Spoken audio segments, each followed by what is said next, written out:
ពីពាក្យថាសន្តិភាពមួយហ្នឹងវាត្រូវមានអេឡម៉ង់ផ្សេងទៀតទៅប្រជាធិបតេយ្យបើអត់មានប្រជាធិបតេយ្យហ្នឹងមានអីហ្នឹងមានសន្តិភាពជៀសវាងមិនសង្គ្រាមមិនផុតទេយើងធ្លាប់ណាហើយពាក្យថាសន្តិភាពហ្នឹងវាមិនមែនសន្តិភាពតែសង្គមទេ national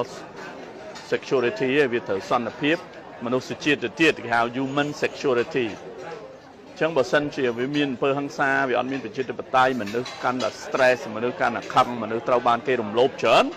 អាហ្នឹងវាធ្វើឲ្យ human insecurity បានន័យថាអត់សន្តិសុខមនុស្សជាតិទេសន្តិសុខជាតិវាត្រូវមានសន្តិសុខមនុស្សជាតិសិនហើយកាលណាអត់មានអសន្តិសុខមនុស្សជាតិហ្នឹងវាធ្វើឲ្យអសន្តិសុខជាតិកាលណាវាធ្វើឲ្យអសន្តិសុខជាតិវាធ្វើឲ្យអត់មានសន្តិភាពណាអាហ្នឹងយើងត្រូវចេញពីមនុស្សហើយមនុស្សនឹងទៀតសោតវាត្រូវចេញបើយើងសិក្សាអំពី geology វាត្រូវចេញពីអាតូមវាត្រូវចេញពី molecule ណាវាត្រូវចេញពីមនុស្សម្នាក់ហើយវាត្រូវចេញទៅជាគ្រួសារហើយសង្គមមានសន្តិភាពបើមនុស្សម្នាក់ត្រូវបានគេរំលោភនឹងមិនមានសន្តិភាពបើអាតូម molecule នឹងវាទៅបៅមិនមានសន្តិភាព